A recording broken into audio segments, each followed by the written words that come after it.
Hey y'all, I'm Steph with Texas Corn Producers. Welcome to All Stalk, No Bull, where real Texas corn farmers pull up a chair and tell it like it is. In this first episode, we've got farmers from across the state talking planting season, fertilizer costs, and margins that'll make your eyes water. But here's the thing, out of some of the toughest times come the biggest breakthroughs, and that's exactly where this conversation goes. No scripts, no spin, just the people living it every day. Let's get into it. I'm Todd Kimbrell. We farm about an hour south of Dallas in the Hillsboro area. We farm corn, wheat, cotton, sesame. It's a family farm. I'm fifth generation farming my wife and two kids. Mark Howard from Dalhart, Texas, up in the extreme northwest corner of the Texas Panhandle. So it's a family farm that grows corn, cotton, alfalfa, seed milo. That's what we do. I'm Kendall Wright. I farm in Collin County, just about an hour east of Dallas. Farm with my dad, my wife, and my two kids. We raise wheat and corn primarily on about 5,000 acres.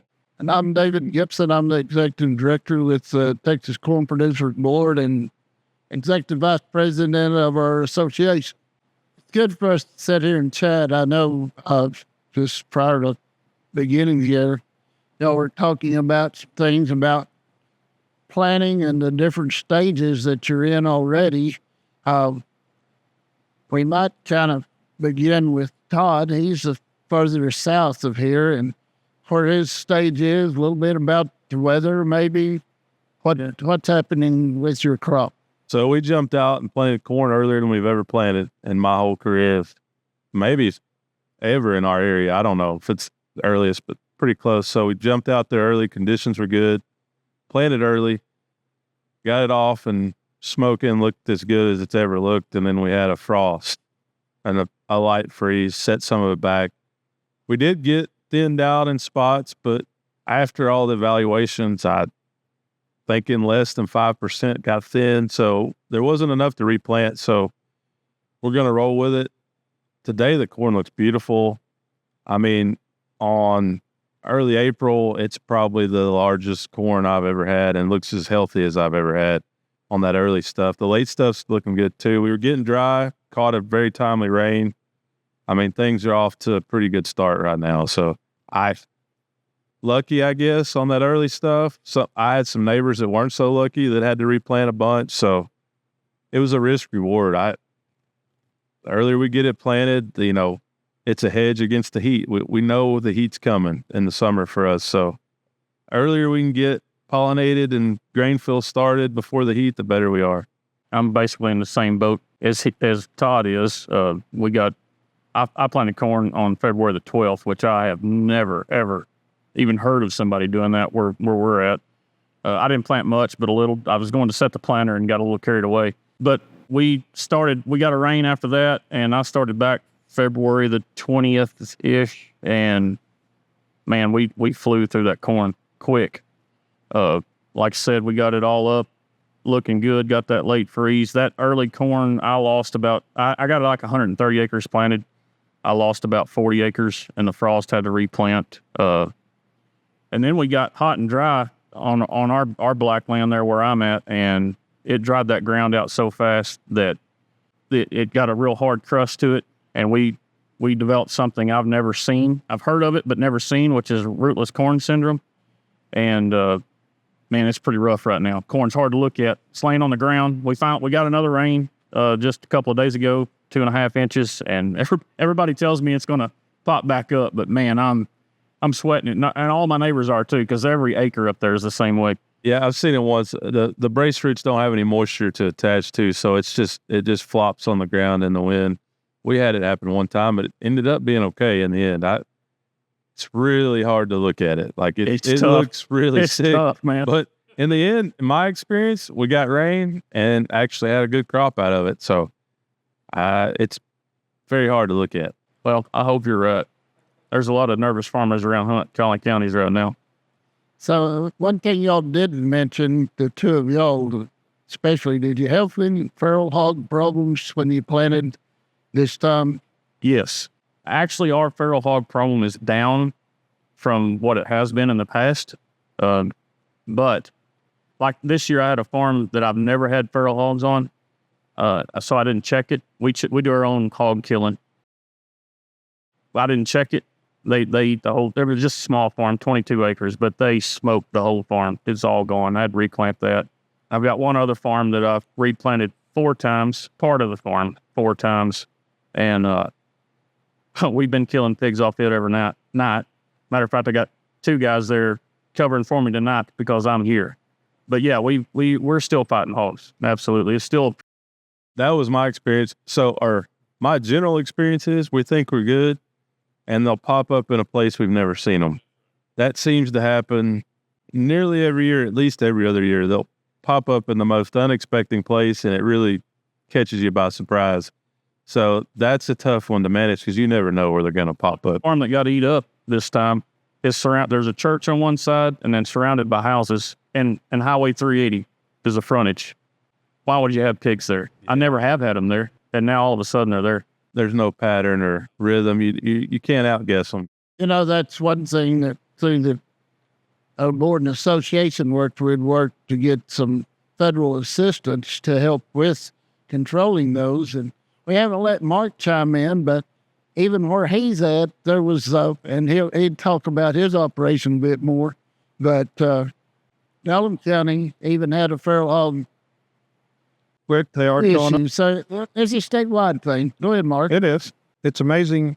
It's one thing I like about being on the corn board is being able to go and listen to what's happening all over the state. There's so many things that are different, but then so many things that bring us together. And we all have to work at this together. The guys, I was at a meeting in Chicago last week, and the guys were asking me what's Texas doing. And I'd have to start saying, well, which part do you want to talk about? Because it's all different. I'm closer to y'all than I am to the south side of Texas, where I'm at in my part of Texas. So it's a vastly differentiated type of agriculture. They started planting corn in March. If it was organic, then when there is no normal anymore, most corn used to be planted in April and be done. Now we'll plant all the way into July. It depends on its intended use and things like that. Things we didn't.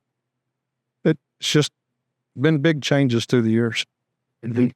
We may farm in the same state, but I promise you, if you took me out in your country, it'd be like farming on Mars. Yeah, it's a different world. That's why when I introduce, a lot of times if I'm out of state, I introduce, like I say I'm from Central Texas, all dry land. I always specify that because it's a total different world than where Mark farm. I mean, it's quite opposite, actually. We're probably more similar to the Midwest than we are to Mark. So it's how diverse our state is. Although my yields doesn't show up like the Mine don't either. I like to reiterate what Mark says too. It's very nice to listen to different challenges from different conditions across the state because you think you've got it worse, the old backyarditis. You think you've got it the worst. I mean, you get out and hear and see what other people are fighting. It's a struggle everywhere right now. Yeah, it's a U.S. problem right now. So when have you started planting yet, Mark? We'll start planting cotton next week, which is an anomaly because most time people would think middle May for us, but our system, it fits us to plant earlier. Then we'll move into the corn, and sounds like I may have corn or cotton planted before Todd does, and I never dreamed of that. That's just crazy. 400 or 500 miles in Texas, plus altitude differences. You know, Mark's probably got some 4,000 foot elevations, and y'all probably have some 600 or 800 foot. Yeah, that's where we are. Elevation. 400, I've got 600, some 300. So Yeah. it's a big difference and a lot of variability. But even in Mark's area, you can go some over 4,000 foot elevation on one side of the Texas Panhandle and down to about 1,500 foot on the other side, and you're only traveled about 150 miles. Yeah. So big differences north to south and east to west. Merge state and sure. Well, very, very challenging. So are y'all's crop mixes pretty much the same this year, or has some of these the current news is about fertilizer prices being high, and all inputs being high. Did y'all change, or are you looking at changing your crop mixes on your farms? I'll speak for my area. Extreme downturn in wheat acres, and I would say every one of those acres went into corn. So I don't know the numbers yet, obviously, but I would say record amount of corn acres in the counties I farm. I mean, there's been a huge switch to wheat. Wheat's had its challenge. We actually had a record wheat crop last year on our farm, and I cut our acres by 85%. So, and all of those went to corn. We already had enough cotton, so it had to go to corn. There really wasn't anything else. So, and that might be conservative for my area. My acres stayed I actually went up just a touch on wheat acres, not much. But area wide, it is down on wheat acres, but those acres didn't go to corn. They went to soybeans because it's a less expensive crop to put in, and farmers are suffering. And I mean, there's lots of people don't even have operating loans to this day. So soybeans is a cheap option, and that's what a lot of those acres went to. Corn acres are up, but a lot of acres went to soybeans. I mean, that's a great point. Fertilizer. I mean, especially after the war started, that really puts a strain on the corn acre. I mean, you added corn, you added acres. Of course, you had to add fertilizer. Did you have that fertilizer book? I don't know the real number, but I think it's pretty low, especially for the additional acres that are added above normal. It's a tough input pricing, especially fertilizer fuel, but more so fertilizer. It's really tough right now.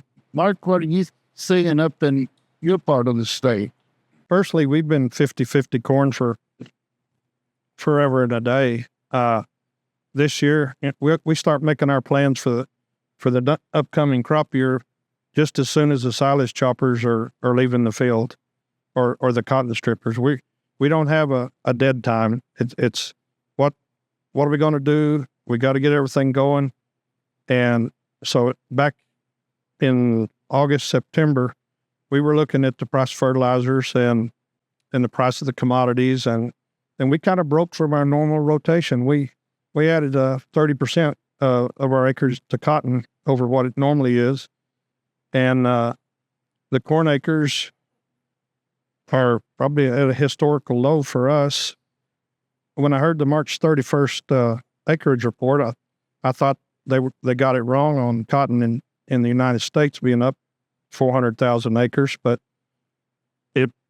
I don't think there's that many people increased acres, but I'm hearing it here today that it may be true. We may added that much acres in Texas. Nationally, I mentioned inputs and fertilizers. Our board, you guys and your counterparts on the board, input prices have been something y'all have been pushing us as staff and you as board members be working on for the last 2 years. And it's been real interesting hearing what we hear as staff from farmers like you, what you hear from your neighbors, and then hearing the national rhetoric being stated about maybe a big majority of folks had all that fertilizer bought and in place. And it seems like that's kind of a challenging thing to have to address. And so I'm real curious. I know, talking with one of the fellow board members earlier, that his supplier just told him his supply was going to come priced as brought to the field. Have y'all seen or heard your issues with pricing and supplies? I have not, to answer your question. But I can promise you that, as has been stated, that farmers had all their input, every fertilizer paid for. That is absolutely not true, at least in my part of the world.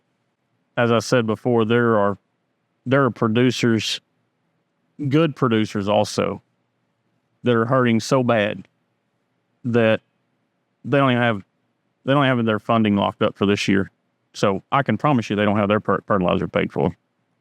And I don't think that's just in Hunt and Collin counties. I think that's pretty widespread.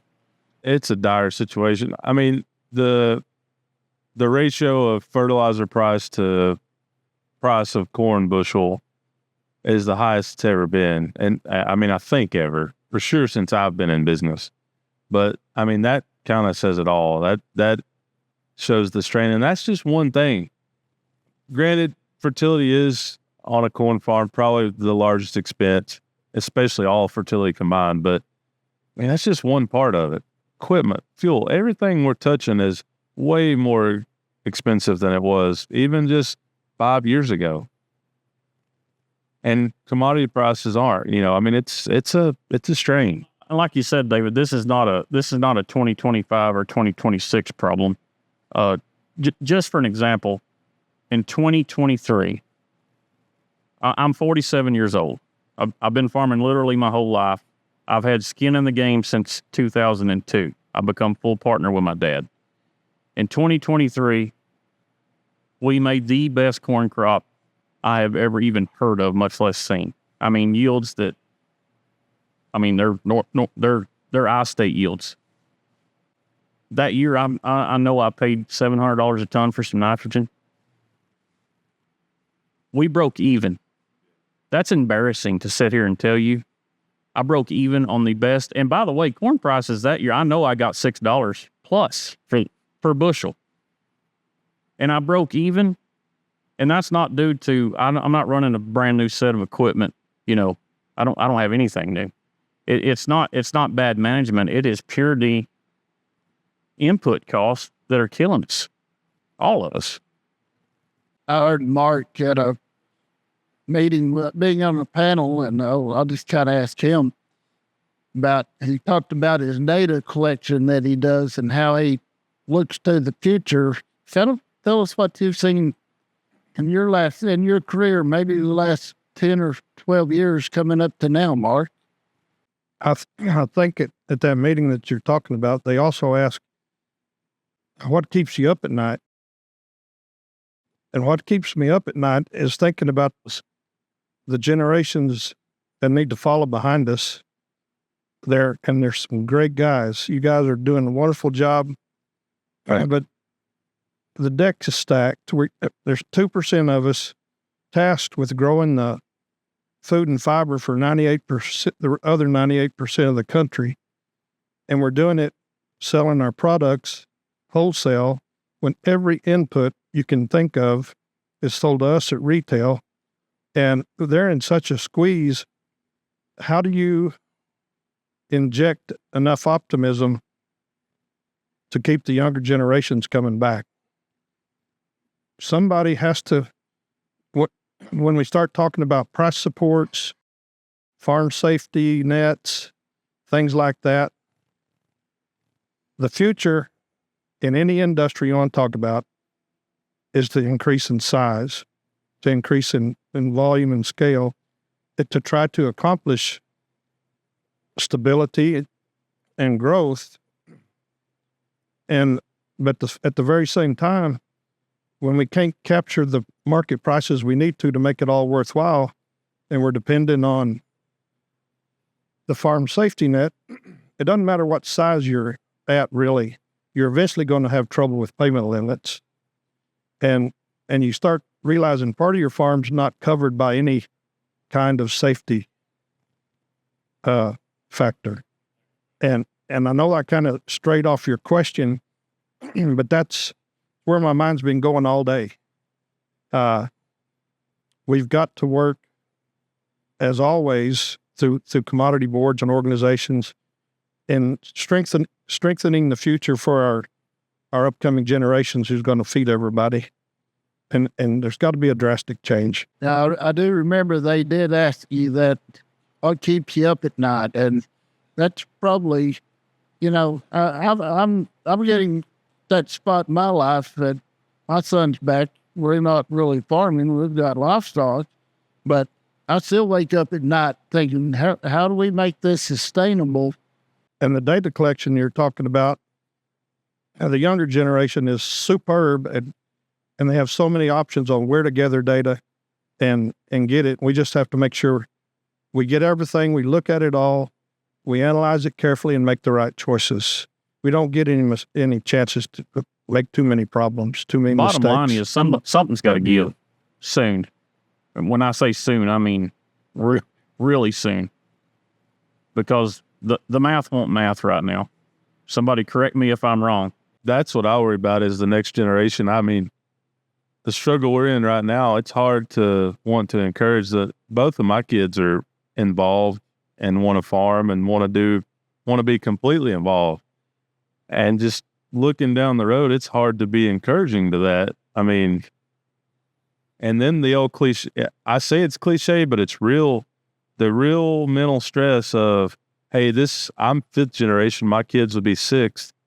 Are they going to be the ones that hang it up and decide to do something different? I'm here to tell you, that's a real anxiety and stress and mental struggle on the farm today that affects 90%, maybe, I'm just guessing, 90% of the farm. That's a tough thing. That's what keeps me up at night. Somebody asked me the other day, I've got 2 girls, and, they asked, are they going to take over or keep it going? Are they going to marry somebody, playing the game? And I'm like, no, I do not want my children going through this. I don't want to quit, but I don't want my kids going through it. So where's that 2% number headed? To 0.5%? I mean, it won't take much to get there. It's been declining for years. The average age of the farmer is getting older. I mean, it's like, we're fortunate. Our board has gotten younger. When I began doing this 26 years ago, the average age of my board was older than it is today. So we've got brought in some younger guys, but, we've spent time trying to identify and help develop some new leaders, and it's getting real hard to go find anybody under 45, especially. Under 30 gets really hard. And you look and, that's kind of the question. What will that number be in 2 years? And the size of our farms, we hear all the time about how big the farms are getting.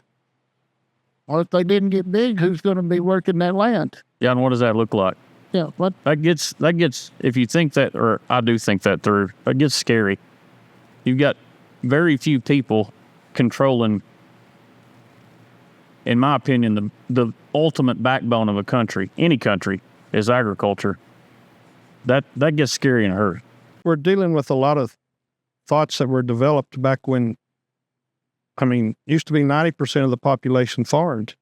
And it's since the teens and the 20s, it's just slowly evolved to where we're at 2%, but we're still dealing with laws that were designed to keep things smaller, to have more people on the farm, and they're not there. We can't get them there. Did you blame them? No, we need the policies to change to empower the young ones that want to be there to do what they need to do to be successful. I might try to take us down a little different path. We've had a little bit about the markets and what they are. We fund work with U.S. Grains Council and Meat Export Federation and things with our corn farmer dollars. But what are some of the challenges you get in marketing your grain? I'm bringing up one example real quick that's fresh in my mind. Just this past fall, we had a grain company that wound up taking bankruptcy and left farmers holding the bag, so to speak. How available are trusted, reliable markets? How do you kind of manage yours? Do you do on-farm storage? A little bit about how you manage. It's getting super, super hard. Scary hard. I do not have on-farm storage, which I desperately need. But these smaller elevators are struggling too. And man, it just takes one time. And it's going to put somebody out of business. Our market opportunities have changed somewhat. West Texas used to all the food corn that what was utilized west of the Mississippi used to be grown from Hereford, Texas, in that area, and now it's about gone. This last year was the first year since 1982 when I started that we didn't have a food corn contract, and they're just not there anymore. That market has basically gone away for many reasons. I can't say it's any one person's fault, but competing crops, diseases, genetics, fusarium can sure take a food corn guy down to his knees. There's so many things that change things. Basically, if I want to sell to someone new now, I go talk to the bankers first and get an idea about what that person's capital is or that company. And I get a good idea who they are before I ever sell to them. First time I've noticed it was actually in 2025. I always wonder, we have influx of people wherever they're coming from. It doesn't matter. That part's irrelevant. But where is all the food coming from? So finally, first time I've ever seen this, there's a milk processing plant that's been put in Waco, and they're making it larger. It's a big retailer that everybody knows.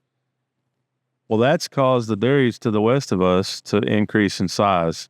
So I've instantly seen more demand for silage and grain, and that's helped us a lot. Market's not any better, but I feel like the demand is a little more solid. So we have cows to the west and chickens to the east. So we're very lucky on that front. But the dairy market to our west seems to be growing, and it has to be because of the population growth. I mean, it has to be. There's nowhere else for all that milk to go and cheese, and dairy products. So that's what I see. But it is tough. I don't like selling to somebody I've never done business with. It really makes me nervous. If they're paying a nickel or a dime or so more, it's really hard for me to go to a new market there. One of the big challenges is consolidation. I mean, we can go to the farm, we go to the implement dealer, we go to the fertilizer company, we go to all the way up the line. Everything has had to consolidate in order to become more profitable. And in doing that, it's really changed the landscape. And in my career, the hardest challenge I've had to answer a phone to was when a grower called and said, my buyer can't pay me. Person buying my grain, they've taken my grain, it's been delivered, and they can't or won't pay me. And that's been one of the hardest challenges. And that's something that I hope we all stay cognizant of. It makes me encouraged to hear Mark say, and you guys saying, we're checking out our buyers. I think that's very important. I know buyers probably are checking you out to see that you are what you are. I mean, it goes both ways. So big challenge. Another thing, and this was mentioned briefly just earlier, talking about fusarium was brought up, but mycotoxins across Texas are an issue. Everyone, y'all have, well, it's getting to where we kind of have that complex available in a lot of places, and that's something that you guys have, and your counterparts on the board have really put a lot of funds into, but it seems like with improved testing capabilities and all the machines and even just the fact of communication, people are knowing more about a lot of these diseases and things that impacts us. So, I mean, have you seen any change or increase in scrutiny in your areas over the last few years? A little bit in my area. So I just recently heard about fumonisin, a few loads getting rejected, and maybe it's happened before and I don't know it, which that's very possible, but this is the first time I've heard of it.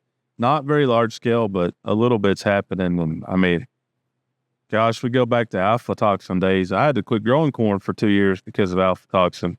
and then we add all the AF36 and AlphaGuard and now For Sure products, it enabled me to grow corn again. So, I mean, I foresee this stuff being the same way in all the studies and funding and research that we do to protect that. I mean, that's vital. I mean, way more vital than most realize going forward. I'm like you, Todd. We quit growing corn completely for several years until there was an alpha toxin control method. I didn't realize it until I got on the board, but alpha toxin, all that was research right here on Texas corn long before I even knew it. And all that come out of Texas corn producers. So this board moves the needle. I've been on several boards in my life, and this one's impressive. It moves the needle. Well, that's something that I've watched a lot over the years, and I think my staff would tell you the day that we got the first approval to use one of those biological controls to help manage aflatoxin, they were following me, and I about ran off the road, and they were all glad they weren't riding with me. We'd been doing a series of meetings in the Panhandle, and I came, and if you ever visit our office, talk to some of my staff, they'll tell you that was a big day in David's life when that was accomplished. But what instantly changed the corn, I mean, in my area, instantly changed it because it worked year one. It really fixed the problem year one. I mean, as a matter of fact, and I mean, corn acres instantly took off from that point. We were able to raise corn. I mean, I was having to bury some corn that was so high on aflatoxin, I couldn't do anything with it. Well, that'll teach you real quick not to raise the stuff. So, I mean, it completely changed the landscape of our area. We think a lot of times, I've often been asked, well, when I began working with the corn producer board, my dad said, well, guess what are you going to do? I said, well, we're going to do research and promotion and marketing, and then legislative side with our association, we're going to be there to help form policies that are good from the legislative angle. And he said, well, how are you going to do that? They always take care of us. Here, and that's, I still face that from a lot of farmers. I promise you, and I think you guys have seen it. I know Kendall had an insurance claim issue. We make a call, you go up and sit down and have a chat with the policymakers, and lo and behold, you get something done. The check beat me back home. But, your dad might have been like my dad saying, gee, Kendall, why are you going up there? Those folks in D.C. are going to take care of us. They take care of the squeaky woods. I don't know. Maybe that's my analogy of it, and I don't know how you feel. They can just like that. But I've learned you're exactly right. That squeaky wheel is going to get greased, and if we don't stand up for ourselves, nobody else is going to.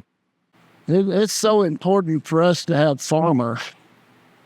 The national security. Have your farmer and the family involved. We have some of the wives that go with us to D.C. and make these calls. Y'all make such an impact when you go because you're talking from the heart. You're the ones that are tilling the soil and hearing this conversation here today, and you pick up the passion in your voices about what's going on out on the farm. And I get asked sometimes about if my career on the board has been worthwhile. I've been sitting here thinking, through those years, almost every good thing that we can say was a good program or a good policy or a good change, with all the federal agencies, a lot of the state agencies, we had our hands in the middle of it, and it created an impact, and I am proud of that. I think time away from the family came back to the family that way, and I think it's good. I agree. I like to say our membership, association membership, has the highest ROI of anything on the farm.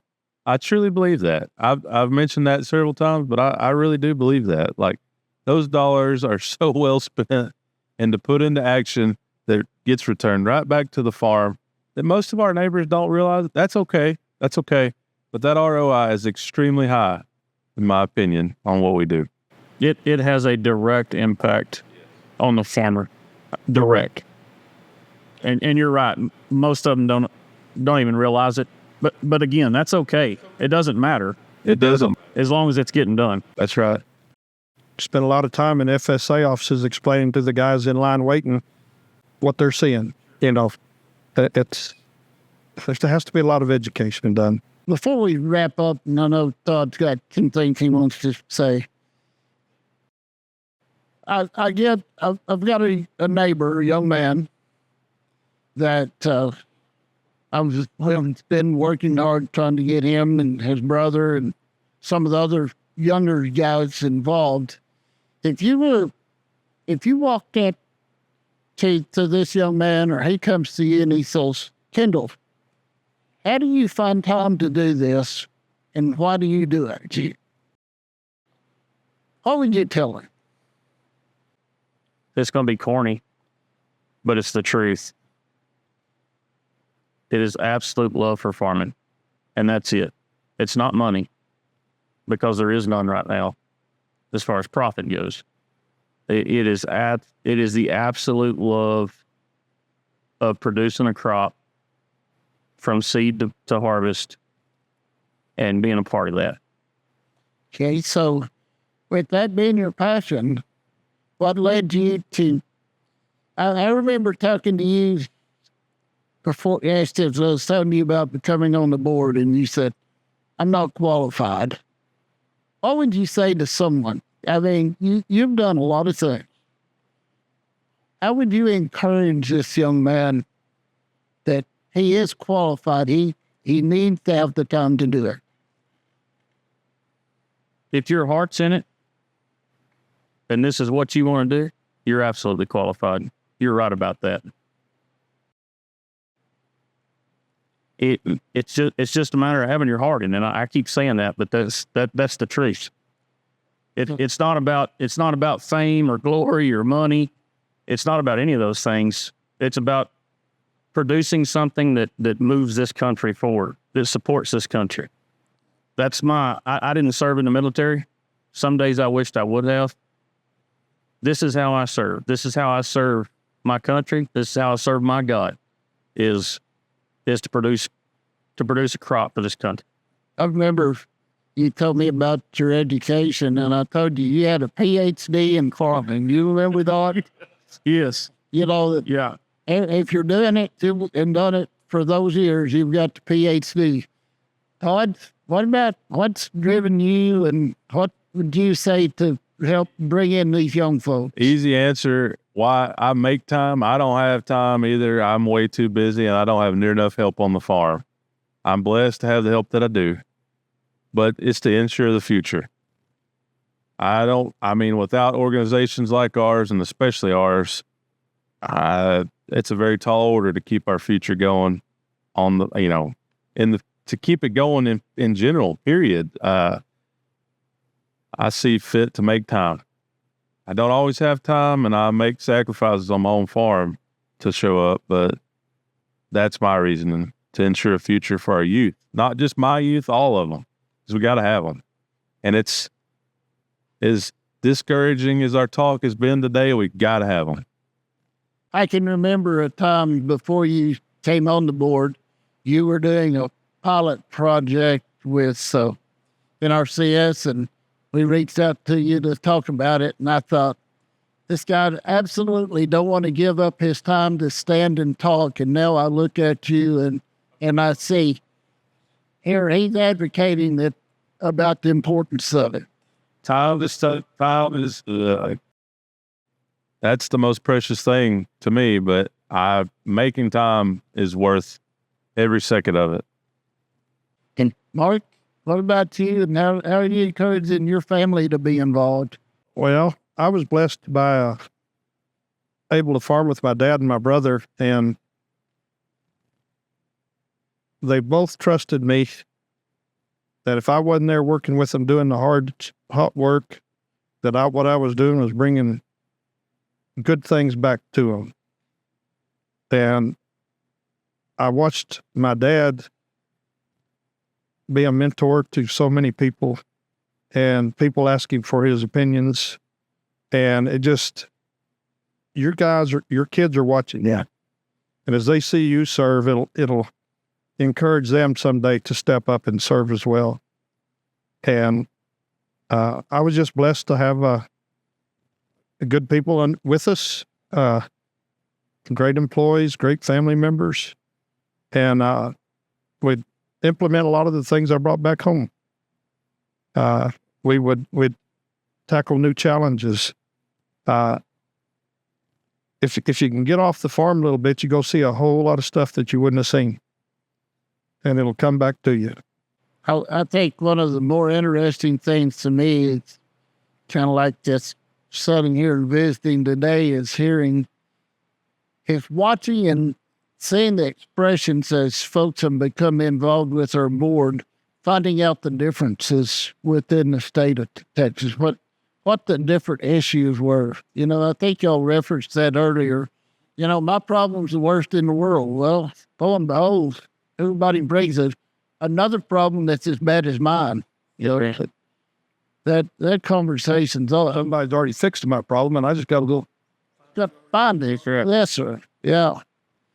So that's something I hope that you guys, it's like Saturday morning, heard you guys give a speech about being an example and how people look at you.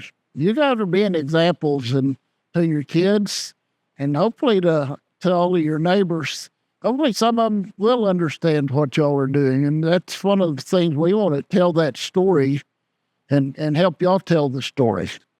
That's what I wanted to end this thing on is one good thing to come out of this economy that we're in right now as people are learning. I guess they learn always in a downturn. But what I'm seeing in my area and my people is the innovation. People are doing things they don't normally do. And I'm here to tell you they're doing things for the better. I've seen more things happen in my area in the last year or so than I've ever seen. On our farm, our nitrogen to a bushel, a pound of nitrogen to one bushel, our ratio is as low as it's ever been, and we made the best crop we ever did. Great growing weather, great conditions, all that. But my point is, what's to come good out of this is the innovation and the progressiveness that's come out of it. People are doing so much more things out of the box and more open-minded than I've ever seen before. And I'm not just saying that, they really are. And only good has come out of it that I've seen so far. So if there's one good thing that's going to come out of all this stuff, maybe we're going to be a more sustainable, more viable, more resilient farm on the other side of this thing. I really do believe that. Totally. It increases the rate of change when you're in a hard place. And we're getting it done. We work with a lot of researchers through AgriLife Extension and research through Texas Tech, through West Texas A&M, USDA, ARS.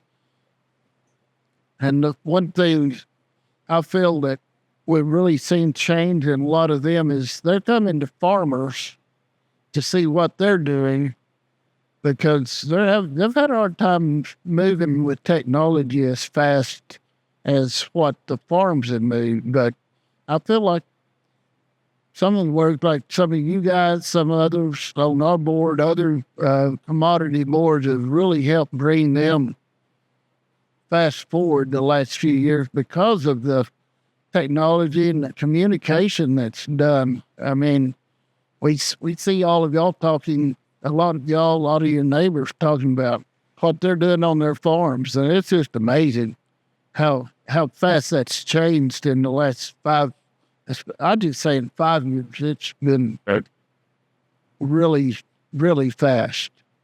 I mean, we're managing our crop totally different than we were 5 years ago. I mean, I feel like it's 100 years different on a management approach. I mean, from my little career, that's the way it feels. It's completely different. I was over at Kendall's place and saw his.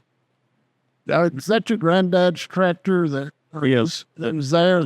And his dad just telling me all about that tractor. Bought it brand new in 1954. And the thing was, he suddenly he had a big tractor with guidance system and all this stuff. And he would have ever thought from that 1954 model. Yep. Hearing your dad talk about it, I could just tell the passion he had in his voice about it. But this new technology was amazing. If Granddaddy could see I was flying drones and spraying crops right now, much less the tractor driving itself. I mean, he come from behind a mule, guys. Yeah. And that hadn't been that, I mean, in real time, that hasn't been that long. Yeah. This is amazing. I guess all three of y'all use drones probably. So, boy, you know. And then who would have said that 5 years ago? I didn't see that one coming. It's amazing the speed that we're moving these days. Yeah. One of my grandmothers lived to be 103 years old, and she listed all the things. If she listed all the things she saw change in her life, I think y'all in the last 10 years on the farm would say we've had that same amount of change. Yeah, I have a landlord that still alive. He's about to be 100 years old, and he always tells me the story that all him and the neighbors had a stationary thresher that they were in partners on, and they hauled all their grain in bulk to that thresher that was powered by mules. So that's all happened within the last 85 years. Yes. Okay. Well, is there anything any one of you'd like to say as we wrap up this conversation that you haven't had a chance to? I'd like to say something. Our staff doesn't get enough credit. David, you don't even have to talk here, but our staff does not get enough credit. Amen, brother. They step up, put us in these positions, take us to all these places that we need to be, and shuffles. I don't know how they do it. But farmers are the hardest people to schedule, so I would say our staff doesn't get enough credit ever. They get it done. Every time. Thank you, guys. This wraps up this session done by Texas Corn Producers.